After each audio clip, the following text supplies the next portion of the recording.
में 64,399 की सर्वाधिक दैनिक बढ़ोतरी, कुल केस हुए 21 लाख के पार।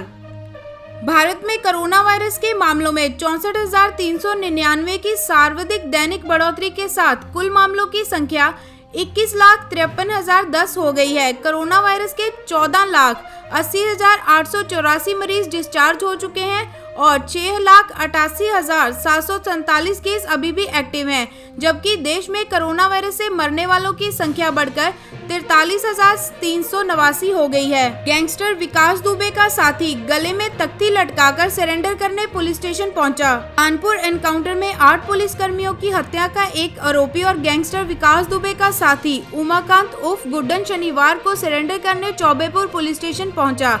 वह अपनी बीवी, बेटी व अन्य परिजनों के साथ आया था। पुलिस ने बताया उसने गले में तख्ती लटकाई हुई थी। मुंबई पुलिस ने बताया रैपर बादशाह ने 72 लाख में करोड़ों फर्जी यूजर खरीदने की बात स्वीकारी। मुंबई पुलिस ने बताया कि फर्जी सोशल मीडिया फॉलोअर्स मामले की जांच के दौरान रैपर बादशाह ने स्वीकारा कि अपने म्यूजिक वीडियो पागल पर करीब 7 करोड़ 20 लाख व्यूज के लिए उन्होंने एक कंपनी को 72 लाख दिए थे। पुलिस ने कहा उन्होंने माना है वह विश्व रिकॉर्ड बनाना चाहते थे। इससे पहले बादशाह ने बयान जारी कर आरोपों को नकारा था।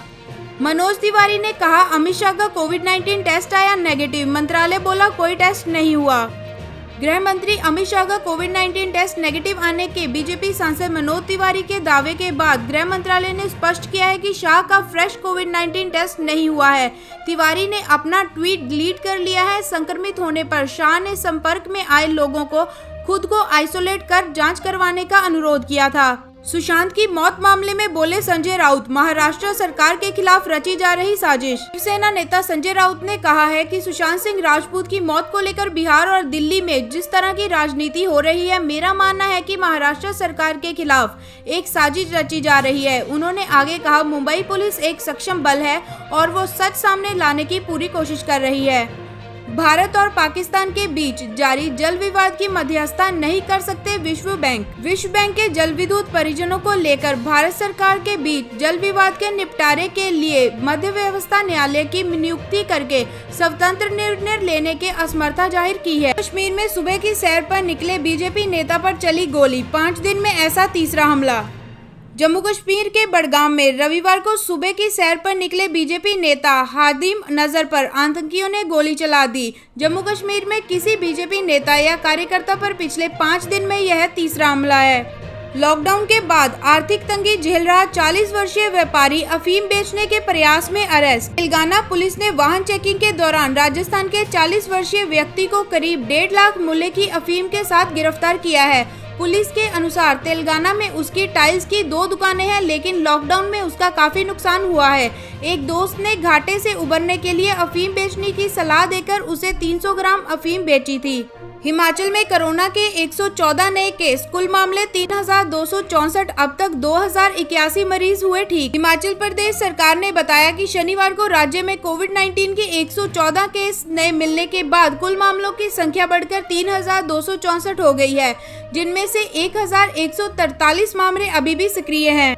हमने अपनी बच्ची को खो दिया, अब सोशल मीडिया वाले हमें मार देंगे, दिशा सालियान की मां ने कहा। सुशांत सिंह राजपूत की पूर्व मैनेजर दिशा सालियान के पिता ने आज तक के जरिए लोगों से आग्रह किया है कि उनकी बेटी को बदनाम करके और अफवाहें फैलाकर फायदा ना उठाएं। दिशा की मां ने कहा हमने अपनी इकलौती बच्ची को खो दिया है, ये मीडिया, सोशल मीडिया वाले सब हमें मार देंगे, इनकी बातों में कोई सच्चाई नहीं है। उत्तर प्रदेश में कोविड-19 सेंटर की तरह इस्तेमाल हो रहे होटल में लगी आग, 7 लोगों की मौत। विजयवाड़ा आंध्र प्रदेश में कोविड-19 सेंटर के तौर पर इस्तेमाल हो रहे एक होटल में रविवार सुबह आग लगने से कम 7 लोगों की मौत हो गई है। विजयवाड़ा पुलिस ने कहा है कि 30 लोगों को बचाया गया है। बेरूत में विस्फोट को लेकर प्रदर्शन कर रहे लोगों पर पुलिस ने दागे आंसू के गोले। लेबनान के बेरूत में हुए विस्फोट को लेकर सरकार के खिलाफ प्रदर्शन कर रहे लोग जब शनिवार को संसद भवन में जाने के लिए बैरियर पार करने की कोशिश कर रहे थे, तब पुलिस ने उन पर आंसू गैस के गोले दागे। ब्लूमबर्ग के अनुसार मुकेश अंबानी बने दुनिया के चौथे सबसे अमीर शख्स। रिलायंस इंडस्ट्रीज के चेयरमैन मुकेश अंबानी यूरोप के सबसे अमीर शख्स बर्नार्ड को पिछाड़कर दुनिया के चौथे सबसे अमीर व्यक्ति बन गए हैं। अंबानी की नेटवर्क $80 अरब के करीब है। अभिषेक बच्चन 28 दिन बाद अस्पताल से हुए डिस्चार्ज, बोले कहा था ना मैं कोरोना को हरा दूंगा। बॉलीवुड एक्टर अभिषेक बच्चन 28 दिन बाद शनिवार को कोरोना संक्रमण से ठीक होकर मुंबई के नानावती अस्पताल से डिस्चार्ज हो गए हैं। उन्होंने ट्वीट किया, वादा तो वादा होता है, मैंने आपसे कहा था ना दोस्तों, मैं उसे हरा दूंगा। उन्होंने लिखा, नानावती अस्पताल के डॉक्टर और नर्सिंग स्टाफ ने मेरे लिए जो किया उसके लिए मैं उनका आभारी रहूंगा। लॉकडाउन के बीच बीजेपी विधायक संगीत सोम ने निकाली शोभा यात्रा, खूब उड़ी नियमों की धज्जियां। मेरठ के बीजेपी विधायक हैं संगीत सोम, जिन्होंने कोरोना नियमों की धज्जियां उड़ाई। संगीत सोम ने लोगों के नेतृत्व से सड़कों पर जुलूस निकाला। संगीत सोम की अगुवाई में समर्थकों ने ट्रैक्टर पर चढ़कर नियमों को अनदेखा कर जुलूस की तस्वीरें शेयर की। सूरज फिर चमकेगा, रिया चक्रवर्ती से ईडी की पूछताछ के बाद कृति सेनन ने कहा।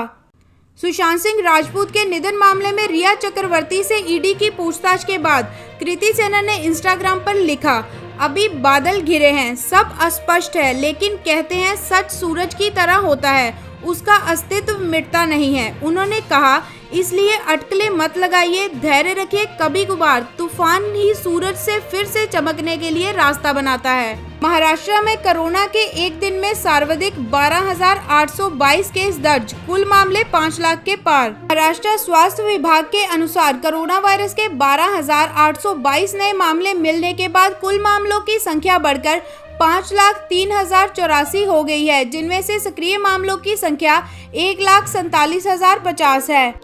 पीएम ने 8.5 करोड़ किसानों को किसान सम्मान निधि के तहत 17,000 करोड़ की छठी किश्त जारी की। प्रधानमंत्री नरेंद्र मोदी ने रविवार को पीएम किसान सम्मान निधि योजना के तहत 17,000 करोड़ रुपए की छठी किश्त 8.5 करोड़ किसानों के बैंक खातों में ट्रांसफर की। भारत के किन किन रक्षा उपकरणों के आयात पर लगाया है प्रतिबंध। भारत ने जिन रक्षा उपकरणों के आयात पर प्रतिबंध लगाया है उनमें शिप बॉर्न क्रूज मिसाइलें, एंटी सबमरीन रॉकेट, मिसाइल नष्ट करने वाले उपकरण, हल्के लड़ाकू हेलीकॉप्टर, लंबी दूरी वाले लैंड अटैक क्रूज मिसाइल और हल्के रॉकेट लॉन्चर शामिल हैं। का संभवतः 2021 तक खुद का होगा शिक्षा बोर्ड, डिप्टी सीएम ने कहा। दिल्ली के उप मुख्यमंत्री मनीष सिसोदिया ने रविवार को बताया कि राजधानी का खुद का स्कूल एजुकेशन बोर्ड होगा और अगले साल तक इसके परिचालन में होने की उम्मीद है। उन्होंने बताया, यह बोर्ड नई राष्ट्रीय शिक्षा नीति में सुधारों के अनुरूप होगा।